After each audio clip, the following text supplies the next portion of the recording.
I guess. All I've right, never been to a convention in neither have general. I, and that's been a topic of discussion here lately between Artie and I. All right, so we are recording here, Julie, for our little discussion here for a few minutes on how you run your game or where your venue or locale affects how you run your game as the DM. Whether you're at home, at a game store, you're at school, you're online, or you're at a convention. And as I'm learning here in the recent week or two, not all conventions are created equal in their design. No. So I've been chatting here with a couple local conventions that had made their convention or kind of marketing it on Facebook through some of the Facebook D&D groups. Some small, small local ones, nothing big by any means. And um, after a week or two of dialogue with one guy, one of the organizers of one of them, it they are essentially running a gaming cafe. So Oh, not interesting. what we think of when we hear the word convention. So they rent out space somewhere, a function hall or some sort of venue, and Okay. sell tickets. And people come and they have a bunch of board games and stuff there for you. You can bring your own games, and everyone just sits down and plays games. Hmm. And if you have a real interest in That's playing not a really a particular game, convention. right? If you have a real interest in playing a particular game, you can sign up to quote, run a game, so that you will get you play your game, and that will kind of maybe draw some people into play with you. Now that kind of convention is very different than the more traditional Yeah, I would convention speak on. where, yeah, like a Comic Con type thing where it's very well structured, it's organized, there are events, maybe even there are There are rooms, not the people who come in and sell their shit. Um, a vendor. a vendor, thank you. There's a vendor row or something that to that effect. So this local convention was not that at all. The second local Hmm. convention, I didn't even make it that far in the dialogue to really see what it really was, if it was, which style that it was. But either way, if I'm running a game at one of those type places, that's if it's the gaming cafe style or the more traditional convention style, that's not going to change how I run a game between those two. But that might affect how I run my game compared to the game we play online on Tuesday. So Hmm. that'd be very different because my goal, my objective is different, and my target, my players are different. I don't know. I feel like it would change. It would change me a little bit doing a convention versus my local group. Correct. Oh yeah, I agree. I agree because I think that would still your change local my group play that you style. have is the same set of players every week, right? Whereas if I'm at a convention, I don't know who's going to sit down at the table. I have no idea what their background is. I have no idea their style of No. play. So yeah, 100% it No. affects the way I prep for that and the way I run the game. And you know, I would just do something fun and stupid for a convention. and I think that since we're in Something 2025, awkward. fifth edition's been around for whatever 10 or 12 years now. Everyone plays fifth edition. So if I'm running fifth edition, the general style of play with fifth edition is very story heavy, right? So if I'm doing Mm. a convention like a one shot, right, 3, 4, 5 hours or something, then that story's got to move very quickly. So my pacing's got to be quick. It's got to be concise, Hmm. and I'm Hmm. probably going to have people who want that story but still want to kind of like play, and they don't want to die. So combat can't be Mm-mm. too vicious, because then Mm-mm. if the character dies, then we got to take time in a very narrow window of opportunity here to play to get a new character for them or hand them another. So the style of play definitely shifts. So I know when you and I both play in person, it's very different than that. So how would you say your style contrasts to that kind of quick style of play there at a convention? I've done really fast like one shots before where I've had to do a one shot in 4 hours or I've had to do a one shot in 3 hours. And it's hard. It's hard to get that pacing because sometimes not every player wants to pace that fast and you have to like push them along. My style in play in person is not at a convention. It's definitely different. I still like to keep it. I'm pretty lighthearted in general, so I still like to keep it pretty lighthearted. But if my players want to, like this last session, it was us fighting these mists in the woods. It was 4 hours of us fighting mists in the woods. And that's all that happened. Oh well, no, they did a watch. We did a watch. We did a little bit of role play in the beginning, little bit of story role play in the beginning. Everybody got to have their chance to talk and do some fun stuff, and then the rest of the session was just combat. And I guess that's fine for an in-person session where it's just a bunch of nothing, nothing happens, or you you know, fight a monster for the whole session, it's fine because you're going to come back next week. And even with when I used to run one shots at the game store, I would run another one shot next week. So you could still come and play another one shot next week, you know? But at a convention, it's kind of like leave your impression. You got to stay there and Right. leave your impression on these people that you're never going to see again, you know? And you want to leave a good impression because you want to be a good DM and try and do your job right. But like, you'd have no idea. No idea. So without getting too far off track, as we can sometimes, pacing, right? Pacing is an important function or skill of the DM. So to that Oh, it's point of hard. pacing, yes, you have to pace your game very differently at a convention than if you do with an ongoing campaign. And I don't think that if you're playing in person outside a convention setting, you're playing at someone's house or you're playing at your local game store. I've been talking a lot with my hands this weekend. I don't know what's going on. Um, yeah, I'm not Italian. The that that One that does not that simply. that the pacing is important and very different outside of the convention, right? Because even if I'm running a bunch of one shots, just consecutive one shots, I don't have to worry about the pacing so That much player because group like I don't can because still come back next week. right. And who runs one shot after one shot after one shot after one shot with like the same group?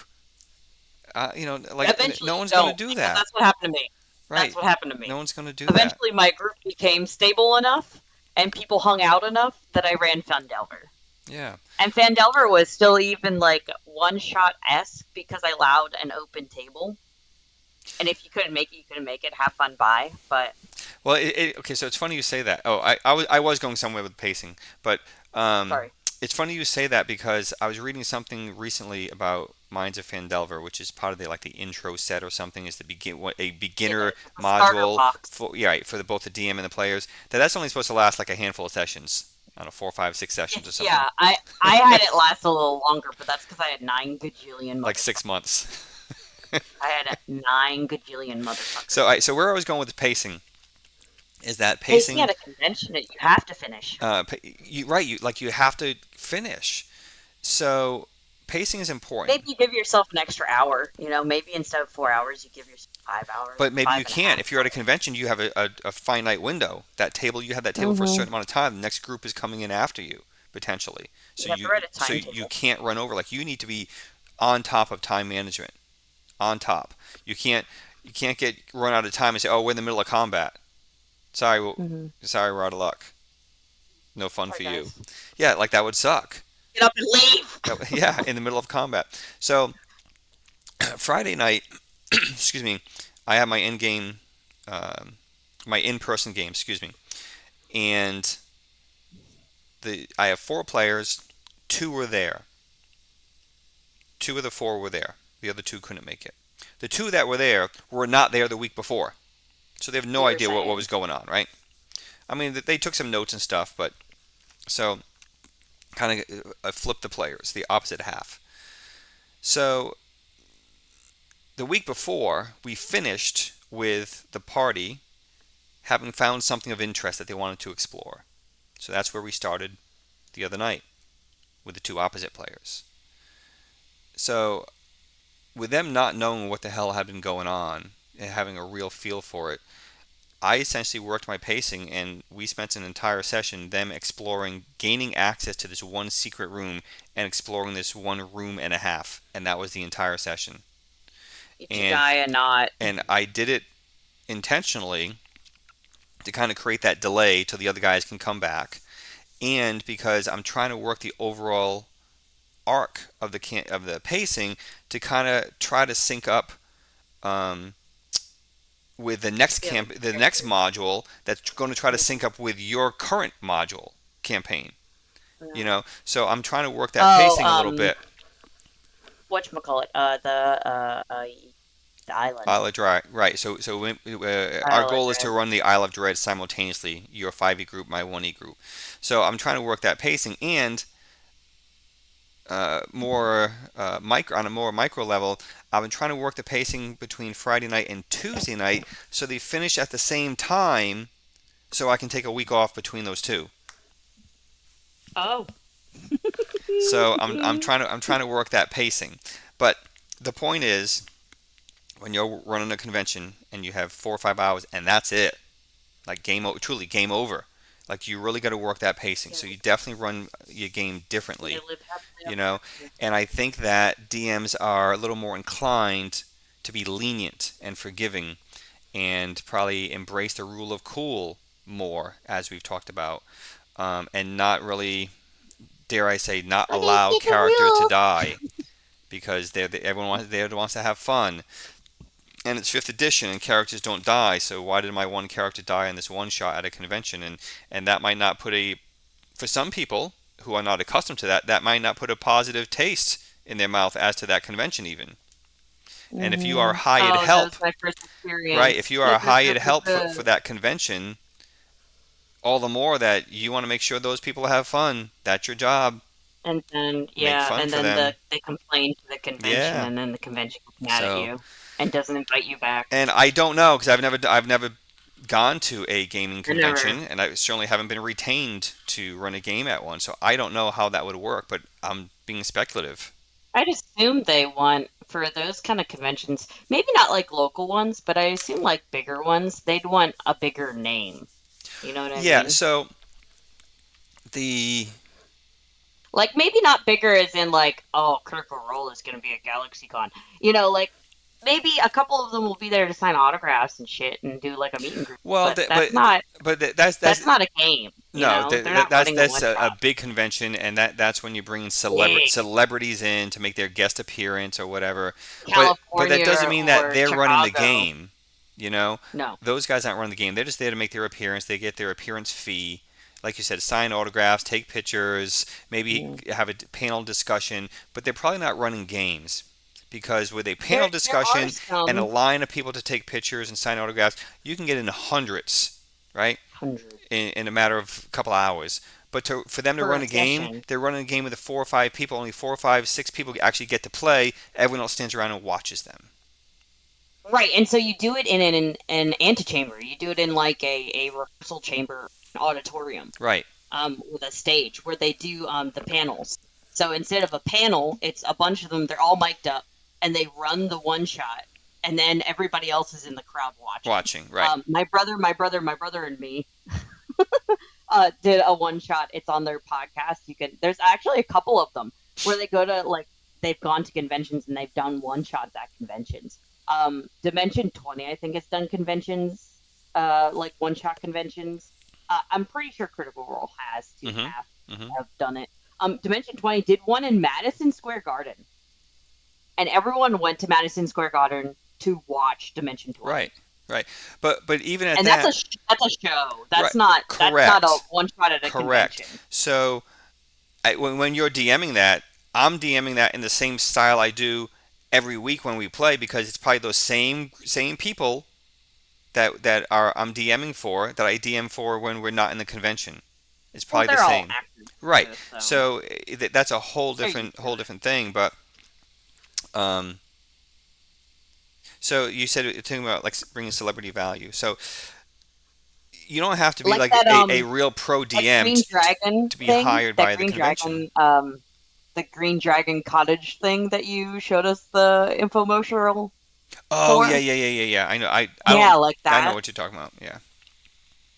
Like those guys weren't their names weren't that big. Like they were big names. They're YouTube They're celebrities. They YouTubers. weren't Right. Right. right. They were YouTubers who don't DM on their YouTube channel, but they're coming to do a DM at this thing that you go and hang out and pay $5,000 for. Right. So one of my players for my Sunday game is DMing at San Diego Con or whatever it's called, the big con in San Diego. Wow. Um, so I haven't discussed with her, and I probably won't because it's not really my business, as to what her setup is for that. As to, well, I'll ask her how she runs that, like kind of that one shot versus when if she's Yeah, why DMing, not? on the regular. Um, but kind of tying into what Ask we her if said she wants to be on our about podcast. bringing celebrity value, that name recognition. I don't know how much name recognition she has in San Diego, LA area, but enough that they invited her or retained her. I'm not sure how that worked out to run a game or two for them. Maybe she knows somebody who knows somebody. So yeah, I mean, I don't know. I don't know, Maybe but she's friends with that is an somebody. interesting question I can ask her. Like, how do you run that differently for the convention versus not convention? Like if Jenny D went to, she's also like a big YouTuber. Like Yeah. if she went to do a Comic Con convention one shot, you know, then maybe you get backstage passes to go be part of her. It's a raffle to sit at her table, and then you're mic'd up and you get to play. And everybody watching that would be boring, but maybe you get to play with her as like a fan service thing, as like a raffle. Maybe she sits at a panel and you win a raffle, and Right. then you get to play D&D with Jenny D. So from what I've seen, only via YouTube, when these high recognition people in the D&D realm make their appearances at these conventions, they're not actually running games for the general public No, to have access no, to they're at running all. panels. Um, They're but signing autographs and running I've panels. seen some where, like you alluded to, there have been some very high dollar conventions, thousands of dollars conventions, sometimes six figures, five figures, tens of thousands, um, where the general public can buy that high dollar ticket and go sit at a game with these YouTube D&D celebrities, Personality. Yeah. personalities. And other than that, the only time I've seen these YouTubers running games is when they are um, hired specific for that at a very small. I wouldn't call it a convention. A more like a conference where they And have whatever, just 50 yeah. people for the whole weekend who pay these Mm-hmm. top dollar to go to Ticket price. this kind of immersive setting to play the game. Mm-hmm.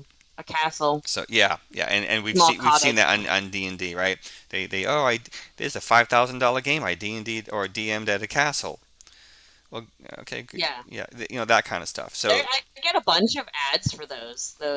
Have your fantasy, D&D session in this castle, and it's just a little ad. And I always look at them, but they're always extremely expensive because yeah, you also have to travel there. Because castles aren't found. You can't. There are no castles in America. Real well, castles in yeah, America. so, I'll tell you. So Historic castles in we America. recently looked to do a vacation in the Mediterranean, and the airfare alone was twice of what it's going to cost for the vacation. Yeah. It was like 3 grand for a round trip to from here to Barcelona. Well, and so that's why you do all those stupid layovers because the layover flights are like cheaper. Oh yeah, well this was not a direct flight either. Yeah, right. So anyway, And so you had to buy all the little connections so and yeah, shit so like if you want to do conventions, non-domestic conventions, they get really effing expensive because of the convention itself and the airfare. The airfare will kill you. If you're staying that. Yeah. domestic, well, depending how far you need to travel, it may be reasonable, it may not. By comparison, for me to fly from Washington to San Diego, I can get round trip for like $300. Yeah, it's not bad. But to go to Barcelona is 3,000. Well, Barcelona is also in the tourist trap. It's the France, I Spain, Yeah, I get it, but even Italy still, tourist not for trap. tenfold.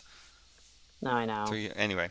So all Um, right, so in person or convention versus just run your in person game. Now, have you ever run a game in person versus online. well at home in a home setting? Yes. Yes. And Not with my players, my Friday players, but like with my family. okay, then if you could extrapolate that a little bit to not family, how does running that game differ from the game store? I run it as close to I normally do at the game store. I guess the only thing that changes, because obviously I've only done it with family, is that my attitude changes. So when they misbehave or don't want to listen to me, then I get aggressive. But that's what you do with your family. You get aggressive when they don't listen. Um, but it's been with like Peyton and his friend, or Peyton, his friend, and Wesley. And Wesley's very loosey goosey on D&D, and sometimes I want to play D&D, and sometimes I'm gonna fall asleep at the table. So I have to be a little flexible on if Wesley stays in the campaign or not, and maybe I pick up an extra character or two. And I have to run another character is the other thing. I can't trust either of the goobers to run a second character because they barely know how to run their first character. So, and they're really bad at role play is the other one. So sometimes I have to like lead the role play ship. What do you say? Do you do this? Do you not do this? What are you doing? All right, move that mic a little closer. It was like in my mouth a Yeah, second there you ago. go. Um, but what I'm hearing there though is you do run it different based upon who's sitting at your table. Oh, that's You definitely know, true. Yeah. and that very strongly applies to a convention because you got four, five, six, 10 people, random people you've never seen or met before, just showing up or signing up, Yeah. whatever. You know, Who knows? and Yeah. you And don't know what maybe you're going to they're get. a whole, yeah, toxic player. Maybe you Yeah. have to deal with a toxic player for 4 hours. Yeah, that would kind of suck, and especially if I'm getting paid to deal with it, and you kind of have to deal with it. Yeah. Well, You have I to was gonna deal with say, it. but Not kick them out. if it's a good convention, and you have a rapport as the DM with that convention, I would certainly like to think they would allow me to boot someone out. You know, at least out of the table. Yeah. But Replace anyway, them. anyway, Yeah. yeah. So you run it a little different. Run it a little different, right? Based upon Sometimes I don't not so finish much your the game, but one at based upon home. the players that you have, you run a little different. Break for dinner and then we never get back to it. Now, if I had like what I really want when I move out of my townhouse is I want a second living room or basement or something like that, a detached garage where I can have the bullshit room where it's just full of all of my bullshit, where it's full of D&D and a D&D table and all my craft stuff, and maybe I move my computer in there, and maybe one of the computers that Wesley or Peyton has gets moved in there because it's not used as often. Um, Bookcases full of books, all the bullshit can go in the bullshit room. All the gaming systems can go in there with like a TV or a projector, Or like a 15 by and a friend 20, comes over. a 15 by 20 she shed. Yeah, something. And that way it's a friend comes over or Payne has friends over, they can hang out in the bullshit room. Like a almost like a A gaming I'm room. not gonna say like a playroom, a Or gaming room, a yeah. media room or yeah, a game room. Yeah, a multimedia room. That would be cool. That's that's my dream. Maybe one of those couches that you can turn into different shapes. One of those little square couches that you can like Mhm. turn into a weird sectional. One of those. But if That'd I'm be cool. sitting at a couch, where do I put my stuff as the player and as the No, no, DM no, for no, that? no, What? no, no. A big enough room where you can have like a little living room situation, and then behind it would be a whole gaming All right. table. So okay. So what I'm hearing is Maybe closer to a basement. yeah, you want a finished basement. You know Yeah, that has like that little three stool bar top, and just a big open plan. You know, and you have your yeah, little L-shaped love sack. yeah. You know, sectional, and then you get your table over there, and the pool table over on the other side, and One of those. And the pool table's secretly a D&D table. oh, it could definitely double. Off-brand wormwood. Activate. All right, so how does all that differ from online gaming? Oh, I've never run an online game. You obviously you're the professional on that one. I would love to run a VTT. I just don't have the time for it. I would love to learn how Roll20 works, or love to learn how what's the other one? The other popular one that isn't Roll20. D&D Beyond? Is that what you're thinking? No, not D&D Beyond. That's Um, the this is uh, the Coast website. Foundry? Foundry, Okay. Foundry or Roll20, whatever is I guess more user friendly to me specifically. I'd have to look at them, and then to find like a random group online and do little like what you did, do little interviews on character creation session 0, whatever, and to run like a VTT. I like the Discord. The Discord's fine. It doesn't super bother me. But if I was going to do it, I would jump fucking head first. Well, I'll tell I you. would delve. So I am far from being an D&D online game player Master. expert. No, I'm not. But no, like I agree. I mean, there are pros and cons to using a I'm a VTT, maximalist. and um, Get in it. most people who play online use a VTT of some kind, a virtual tabletop, which essentially is a software website where everyone kind of signs into, and you can see, you, Julie, as the player, can see what your character can see and have access to your stat blocks and this and that your character is supposed to see. And then the other player can only see and access what their character can see and the player should have access to. So in that sense, Hmm. it's really nice, right? And of course, you got your maps and your sounds and all this other stuff. But there is a Lighting, cost dynamic factor. lighting. There's a cost factor there, right? So for some of these services, it's a monthly or yearly subscription service. Sometimes it's a one-time purchase. Sometimes you have to pay to, in essence, get it, and then you have to pay for each individual seat, each individual player to join in. So the cost structure is different based on which VTT you use, but there's really always or almost always a cost structure. There aren't too many out there that are free for a I mean, VTT. that's also true for in person. You know, you were nice enough to print me a beautiful copy of Strahd, but I would have had to buy Strahd. Could I have done a PDF because it's older? Probably. I could have done an online PDF for free. But like all of the paper I print, all my crazy mods that I print, that Well, costs. right, That but costs. even still, You know. in a lot of these VTTs, you have to buy the module as well or the campaign and insert it in there. So it'll That's have the map. true. It'll have, so all that stuff is still there. And if you want and I'm not familiar at all with these, but I know No, I'm like not in either. either D20 or D&D Beyond, whatever. Like if you want the books, you still got to pay for those books. It's like half You know, price the so you original though. have access to, right, because you're only buying the PDF, not the printed version. But the cost factor is there. So there's that in terms of how you run your game differently, and the fact that And you're you can using a plug it in. VTT makes it very different than in person because no one's moving around, physically moving around their minis, and they can change their angle as to how they're looking at that battle map that's there, and you can quickly shift your terrain to say, oh no, it's really like this. You can't do that, so it's very different. Now, what we play, or the way I run my two Discord games, is I think it's top down. I think most of those are top down. we don't use anything fancy. We use free Yeah. stuff that's easy to use. Microsoft Paint. We use actually, well, it's paint.net. We use paint.net for displaying the map, screen sharing with the players, and I just freaking put dots. And that's the good guys, that's the bad guys. Truly, that's what we do. And it works for us. Um, and most importantly, it's free because no one wants to pay. And Hmm. I don't. And just the same, even if the group said, "Hey Keith, we're gonna pay for the VTT for you," that's great.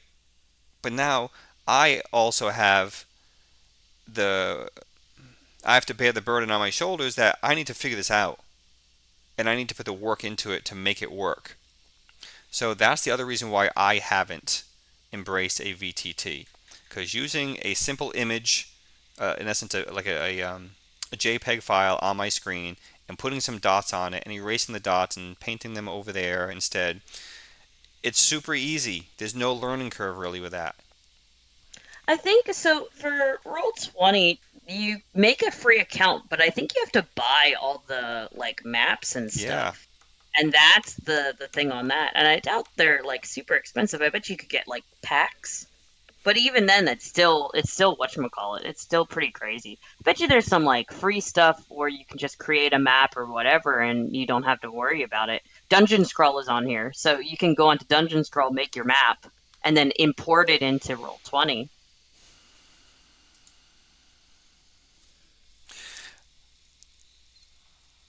Yes. Yes. That that you could.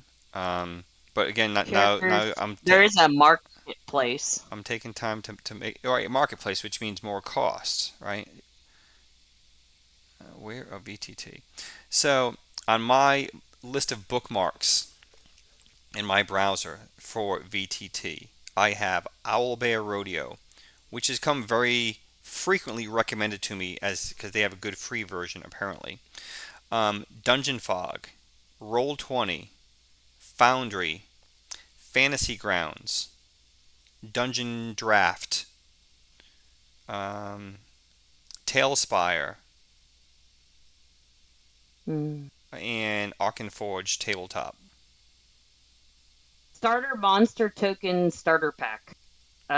This is from a specific. They're token packs. This one's like $5, Right, but still, that's $5 that's $5 that you just wouldn't for this little spend. disc, if you will, on my screen to make it look like my character Yeah, for me to move around. yeah. I mean, and to each their own, right? I'm not faulting anyone who pays the money for that. Um, at least if you have the money, don't indebt yourself for it. But um, I don't know. It just adds up all those little microtransactions, right? Just like when you play your video games and you want to pay Microtransactions. $5 so All the your skins. character in your video game can have a certain outfit on or something. It adds Uh-huh. up. It does. It adds up. I'm looking right now at Foundry because they're a very popular one and supposed to be very strong, but it does have a reasonable learning curve to it. And Foundry I'm gonna is put that up here in a Roll second. 20's competitor. Let me share this with you first, Julie. Just since I have it up. Whoops, whoops, Called whoops, Cthulhu. whoops.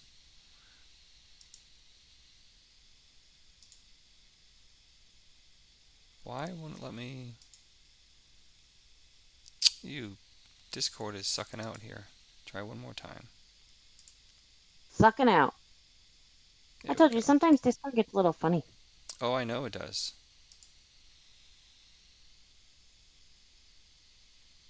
It's loading. Oh, there you go.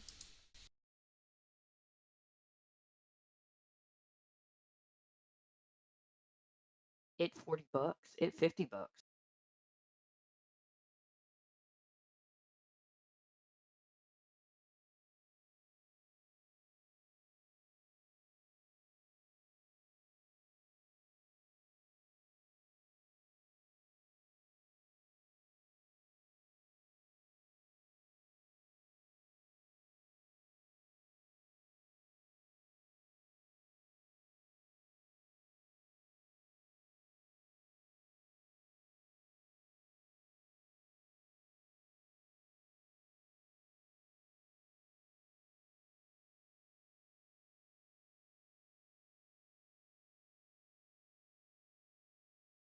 Hosting. Download the software to begin hosting a Foundry tabletop server. The last sentence of the same paragraph you just highlighted.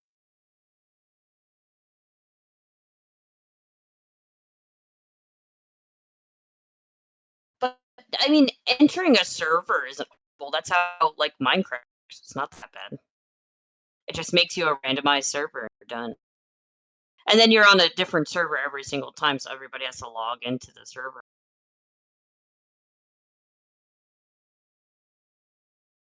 or Roll20 or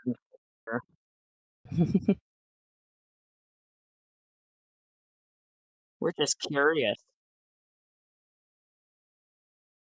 YouTube that. I bet you Foundry's not gonna have anything. I would just do like a YouTube, like a what do you call it?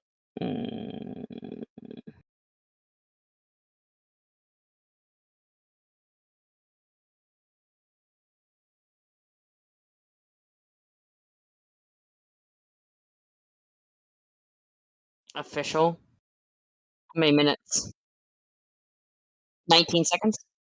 7 minutes. Their trailer. Foundry Virtual Tabletop is a modern Eh. and innovative tool that helps Eh. you and your friends create immersive stories in over 200 tabletop role playing systems.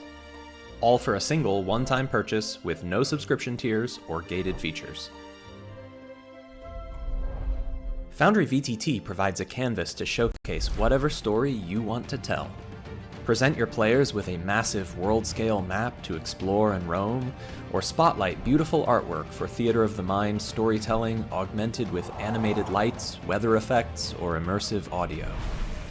When things get tense, Foundry VTT is ideal for running gritty and tactical combat encounters, using dynamic line of sight, fog of war, and powerful features to streamline gameplay and enhance quality of role-playing. Controlling what players perceive in an explorable area is as easy as choosing a wall type and drawing it onto the scene. Foundry VTT's intuitive walling system includes basic walls that block both movement and... Yeah, dynamic lighting. And personally, like I love that feature. Dynamic lighting is so Dynamic cool. lighting, yeah. So, so now what they're showing here, and I'll put a link in the session notes if anyone actually watches this video and wants to watch this video. The Um, entire video. Yeah, the entire that little ad. Yeah, I mean, if you look at it graphically, like it's very visually engaging, very visually stimulating, and I'm 100 again Hmm. 100% on board with that. But there's a cost factor and there's a learning curve to that. And I There just, is. running 3 games a week, now I don't have time to for that learning No. curve. I just don't. Mm-mm. I don't. Like if someone wanted, if one of my players or groups wanted that enough and they want to learn it first and then kind of teach me and they would be my resource to ask questions, then I'd be more inclined to do that. But I'm not going to take the initiative on that. Mm. You know. And it's because you aren't going to come up to a standard. You already know personally that you're not gonna excel at it, or that you're going to come to the standard that the players might want, and you're not going to get there. So it's at least you're being honest about your own expectations. Right. Um, and sometimes the woman who plays in one of my games, who's going to DM at that San Diego con, she has played online games using various ETTs. VTTs, and she loves the way we do it. She said it keeps things fast and keeps things moving. I Yeah, don't know because how or downloading why, the not map having and stuff played like with a that. VTT before, but I'm guessing because you don't have to wait for 5 different players to move their token to see where they're going and then kind of come back and figure it out. We're just going click, click, click, click, click. Same with like rolling the dice. Each player can't roll the dice at the same time Oh, because of how really? they do the animated dice thing. Maybe not. Uh, I don't know. I don't know. No idea. But if you change it so that the DM sees all the dice, or if you change it to where the DM doesn't see all the dice, I right. don't know how it affects Yeah. gameplay or. Right. So all those things. Anyway, so the point is VTTs. There's a cost factor, um, learning curve, but it is something that is very commonly used in online games, and I support the concept.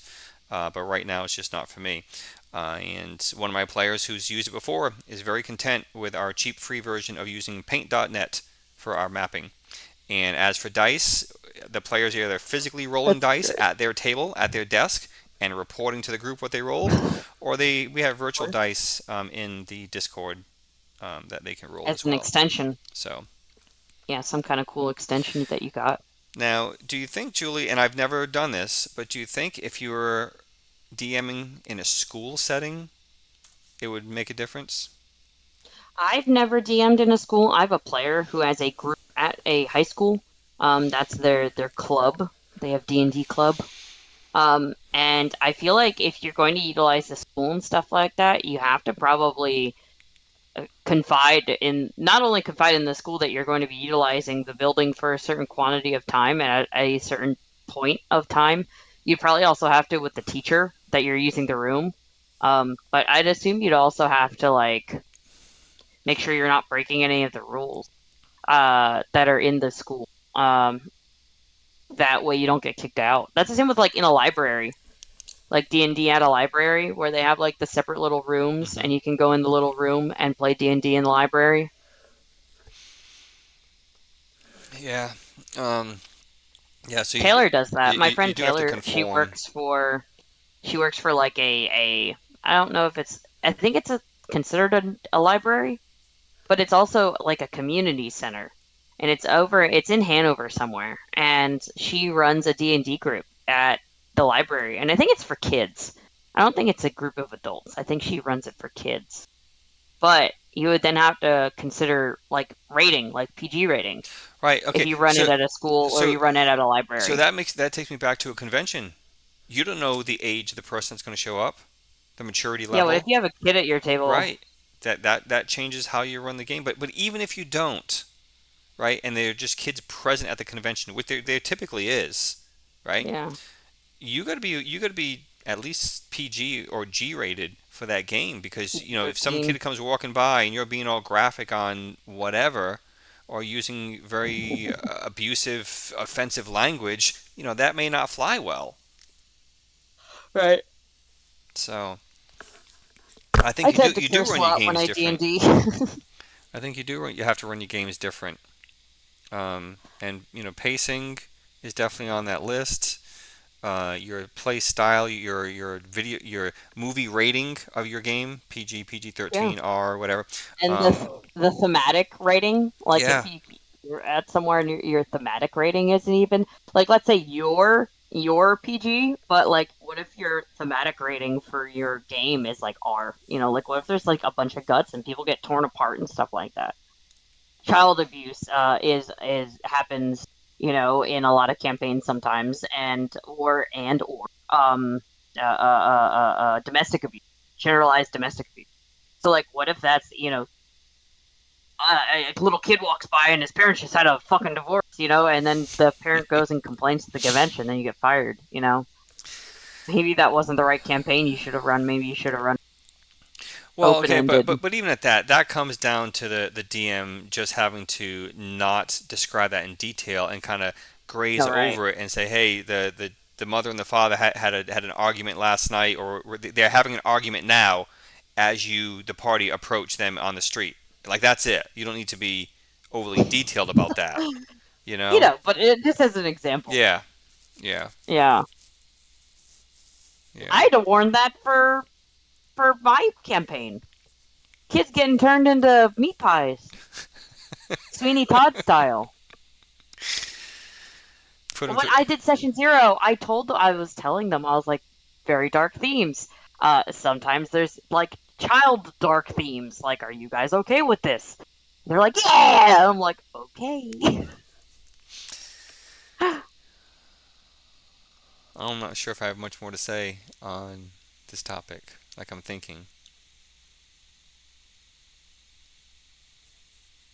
I definitely think it's an interesting thing to think about. How you have to change what you're doing depending on where you are. Yeah, I have to change the dynamic. Um, And that's definitely a thing about being a DM, and that's a tool that you have to have. You can't just be, no, I'm going to be true to myself, and then you get kicked out. well, yes, if you are at that convention, but if you're running a game at your house, you can be Oh, do who you whatever you are, want. Yeah, right? exactly. So, And you can kick somebody out from so your house. all the But more to our point of where you play affects how you play your game, or how, as the DM, you run your game, you run your table. And to your point, like if I'm running this at a school or in a school as the adult running the school, or even as the student running it at school, I can't hmm be cursing every which way. I can't be vulgar. I can't be, you know, uh, especially if it's during school graphic. hours, You can't because they have a certain code of ethics right? you need to follow. Ah, So you I definitely run your knocked on the game table. differently. Um, in Back. your rating, what how do you rate your game, G, PG, PG 13, and so on.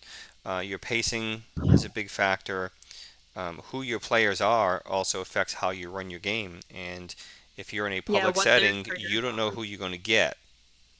No. You know, at least not initially. Like if you're in a game store like Julie and I are, you may have an open setting where anyone can come and play, so you don't know who you're going to get. Or maybe you already have your group and you just have decided to move your game or play your game at that game store. So you don't have to then conform to the players because you guys already have your group, but you do need to behave appropriately for that setting, for that store. And you So you can't don't so you trash don't the have store issues and with stuff like them, that. right? Yeah. So there's always that. So you definitely run your games differently. We play a little differently online on my two games than we do in person on Friday night. And when we play online, short of my wife needing something, right, I have no distractions around me. I'm here in my own room, the door's closed essentially, or I'm home alone. There's no audio or video distractions. Whereas when we're at the game Mm. store, I'm in the main All the room, distractions. and all those card Yeah. players, you know, uh, Screaming and yelling at each yeah. other. So it's a different environment, and that affects how we play. I have to be more tolerant or patient, and I have to speak differently, different volume, or repeat things in person at the game store than I do online. And of course, when we're playing online, I guess I could do it in person too. Discord is like With Discord, I can send one player a message and say, "Hey, oh, Julie, I described this that you're dead, but you're not actually dead. You're in a comatose state. But the other players don't know that because visually you look like you died. So I could very you can easily text people convey stuff that like to you that. on like the Discord chat, whereas in person that's more difficult to do. It's more difficult to do because what would happen in person? The players would see me doing this, right? And then Julie's phone goes ding, 2 seconds later, and as I put my phone down, and oh, Sophia did that to me. I gave Sophia like a secret for the town that we're going to. And she asked me a question, and instead of me responding in the text in the chat, I responded to her in person, and I said, "You'll find out later." And the whole party was so confused. I was like, "Sophia asked me a silly question." so all right. So the bottom line is you play different, and these are what we spent the past 40 minutes talking about. Is there how you play them different? So all right, Julie, last word, closing word, because I got nothing else to add to this topic. I feel like we're just um, babbling at this point. Yeah, well, it is what we is. We do what we do. We babble about things all the time. That's what these videos are for. But I think it's definitely something to consider and to think about, especially if you want to plan to do it.